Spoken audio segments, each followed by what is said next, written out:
Hey guys! Okay, so I am trying very hard to give Nikita a very much deserved break from editing and posting today. So I thought it was a good opportunity to show you guys a little bit of my vintage photography collection. Now, I am aware this is a very obscure interest.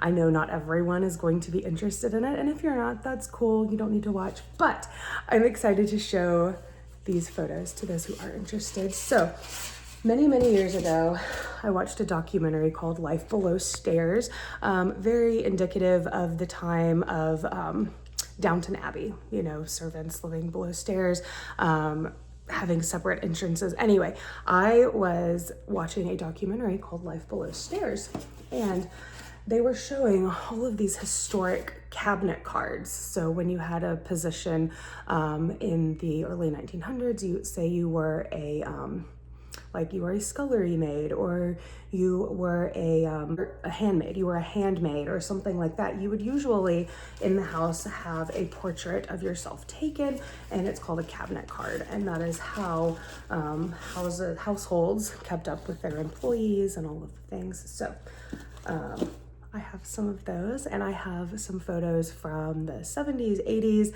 60s. I just love old photographs.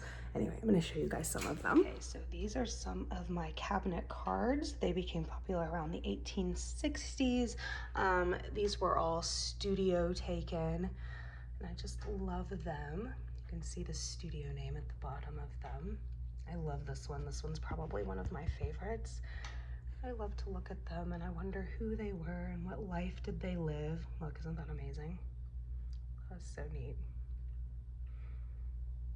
I feel like I should have music or something with this, but I don't have that right now, so I'm so sorry.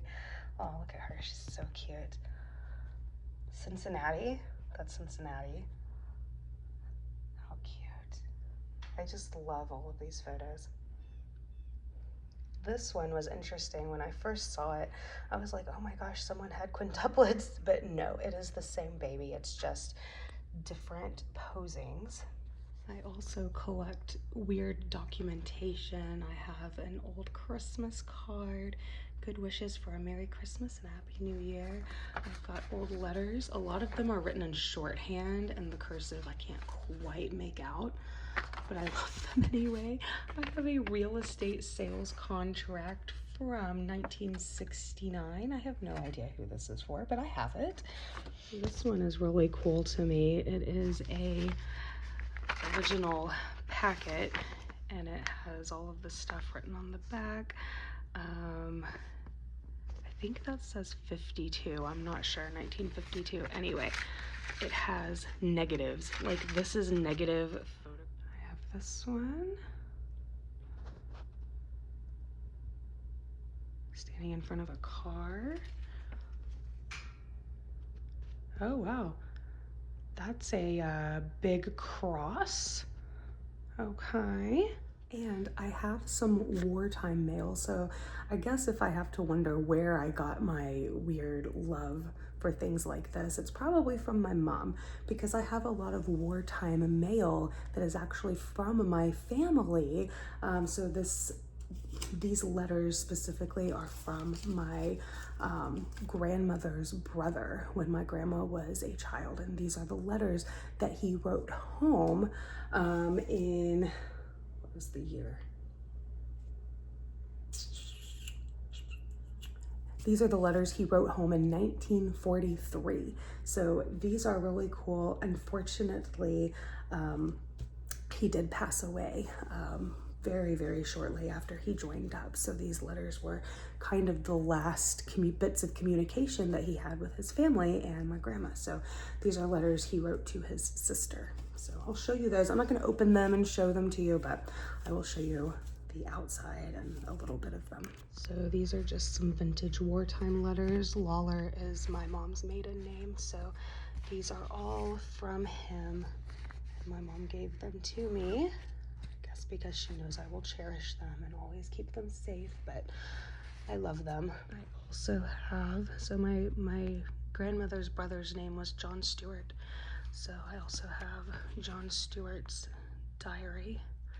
that he had when he was at war. He doesn't have a whole lot written in it, just their old address, and it's mostly blank. Like, I don't even think there's anything else written in it, but how neat to have it, you know, like how cool to have this. He carried this in his pocket everywhere. Anyway, it would literally take me ages to comb through my entire collection. I have cards and old photographs, and I have all of these are letters, war letters, and I have all of this, you guys. It's just so much. It's so much, and I'm not sure how to accurately share, but I just love it. Also, if you guys have any ideas on displaying them, I would be appreciative. I kind of hate that they're stuck in this box and aren't really getting used. Hey. Hi. How are you? Oh. Nikita just came in to show me that. Oh my God, you got her Mary Moo Moo. You can buy those Mary Moo Moos online, babe. Really? $25. Okay, well we need a few backups then, don't we? Though. Her salad I tried to put salad in Nikita's there. playing with this AI thing. Like they make like little dolls and stuff, and it's so cute. She did one for Liren. Anyway, I was just telling them, I've shown them some of my wartime letters that these are actually from family members, like from John Stewart. No, I know, this is my family. This is my grandmother's brother, John Stewart, was away at war. Those are the letters he wrote. Can I read these later? You can try. They're very hard to read. Those are the letters that John Stewart wrote my grandmother Daisy when she was a child. It's mostly blank, but it's still cool. Like he kept that in his pocket. That was his wartime diary. So when he was on the field, when he was on the field, he had that with him for contacts or whatever. I showed them this. This is so cool to me. It's negative photos, never even been printed. Never even been printed. Mm-hmm. Someone was very proud of their car and their horse. Yeah. I've got old newspaper articles. I'm very proud of my collection, and I'm not sure how to organize it or categorize any of it. I have We could get albums for the photos. We could. I have old Valentine cards from someone's class. This is from somebody named Carol. I don't know.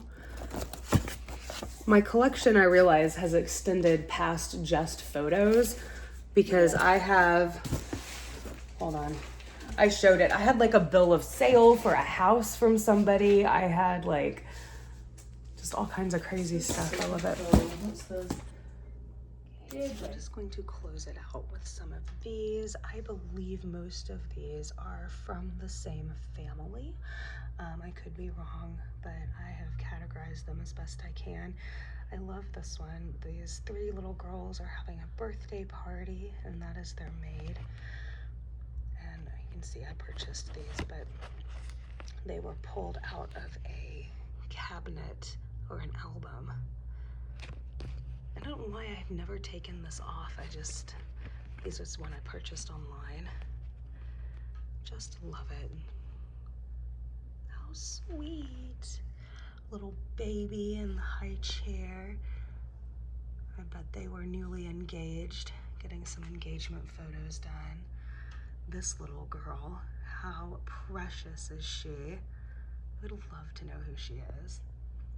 This sweet couple.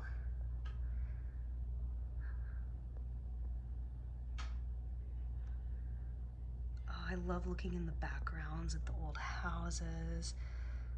Wonder where they're sitting. What life did they live? How cute. We have these. These are school portraits. Some of them, you can see I have the price tag still on. See Janice. That one doesn't have anything written on it. Little girl out in the snow. First job. I like this one because I fully think that this was probably her first job, maybe, or I don't know. It's definitely a uniform.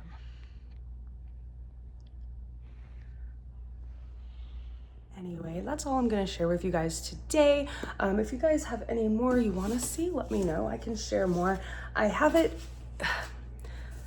about 40% organized. Like, I do not have it organized in the way that I want. I keep it in this box, and it's got like a protective styrofoam thing over top of it, and I've got my vintage newspapers that sit on top to protect it. And then they're also surrounded in styrofoam to try to preserve and keep them good. But I've got to get another method. I've got to get something that's a little bit more reasonable to store them and display them. But I'm very proud of my collection and I love it. And it is a very obscure interest, I know. But if you guys have an obscure interest, I would be very interested to know. Comment down below and let me know. And I'll talk to you guys later. And don't forget, always live to inspire. Bye guys.